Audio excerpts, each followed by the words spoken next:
بے خبر مسلمان بے خبر. بھائی وعلیکم السلام ورحمۃ اللہ وبرکاتہ.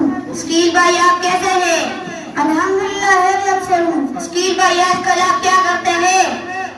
عبدالوہاب بھائی میں مکتب تعلیمی قرآن کریم امام جامع مسجد عائشہ صدیقہ بنی میں پڑھتا ہوں. اسکیل بھائی یہ مکتب تعلیم قرآن کون سا ادارہ ہے؟ مکتب تعلیمی قرآن کریم پاکستان کا معروف اور مشہور ادارہ ہے. یہ بچوں کی دینی اور اخلاقی تربیت کے سلسلے میں پورے من میں محنت کر رہا ہے. اسکیل بھائی ادارہ مکتب تعلیم قرآن کے اہداف اور مقاصد کیا ہے؟ عبدالوہاب بھائی ادارہ مکتب تعلیمی قرآن کے اہداف: نمبر 1 تمام مسلمان قرآن پاک تجوید کا ساتھ پڑھ سکے. نمبر 2 دین و دنیا کی مسائل اور حقائق کی محنت ہو جائے. اسکیل بھائی آپ مجھے قرآن کریم کا کچھ حصہ سناؤ گے؟ جی آپ پوچھیں. آپ مجھے سورۃ الفیل سنا دیں. اعوذ باللہ من الشیطان الرجیم. بسم اللہ الرحمن الرحیم. ألم تر كيف فعل ربك بأصحاب الفيل ألم يجعل كيدهم في تضليل وأرسل عليهم طيرا أبابيل ترميهم بحجارة من سجيل فجعلهم كعصف مأكول.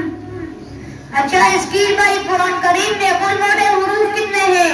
قرآن کریم کے کل موٹے حروف 7 ہیں اور وہ ہے خ، صاد، ضاد، طاء، راء، غین. نرم حروف کتنے ہیں؟ قرآن کریم کے کل نرم حروف 3 ہیں اور وہ ہے فاء، لام، را. اچھا اسکیل بھائی اس کے علاوہ آپ کو کچھ مسجد نمرہ پڑھا دیں.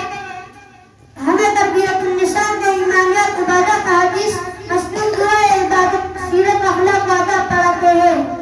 اچھا اسکیل بھائی آپ ایمانیات کی تعریف کریں. ہر مسلمان کے لیے جن کا تقدیر سے یقین رکھنا ضروری ہے. ان کو ایمانیات کہتے ہیں. کلمہ طیبہ کا مطلب کیا ہے؟ طیبہ کا مطلب یہ ہے کہ ہم اللہ تعالیٰ کی ہر بات مانیں اور حضرت محمد صلی اللہ علیہ وسلم کے پیارے طریقوں پر عمل کریں. حدیث کسے کہتے ہیں؟ ہمارے نبی صلی اللہ علیہ وسلم کے کیے ہوئے کاموں اور آپ صلی اللہ علیہ وسلم کے کیے ہوئے کاموں اور جن کو حدیث کہتے ہیں. ہمارے نبی صلی اللہ علیہ وسلم کا سلسلہ نسب کیا ہے؟ ہمارے نبی صلی اللہ علیہ وسلم محمد صلی اللہ علیہ وسلم بن عبداللہ بن عبد المطلب بن ہاشم بن عبد مناف. اچھا عبد الرحمن. اچھا اسکیل بھائی ابھی میں تو کتنے سناؤ. واحد، ایک، اثنان، دو، ثلاثہ، تین، اربعہ، 4، خمسہ، 5، ستہ، 6، 7، 8، 8، 9، 10، 10. ماشاءاللہ اسکیل بھائی آپ سے اتنا کچھ سن کر مجھے بہت خوشی ہوئی. آپ کو بہت خوشی آتا ہے. اللہ تعالی آپ کو مزید ترقی عطا فرمائے. آمین. آپ نے مجھ سے اتنا کچھ سن لیا، اب آپ کا کیا کہنا ہے؟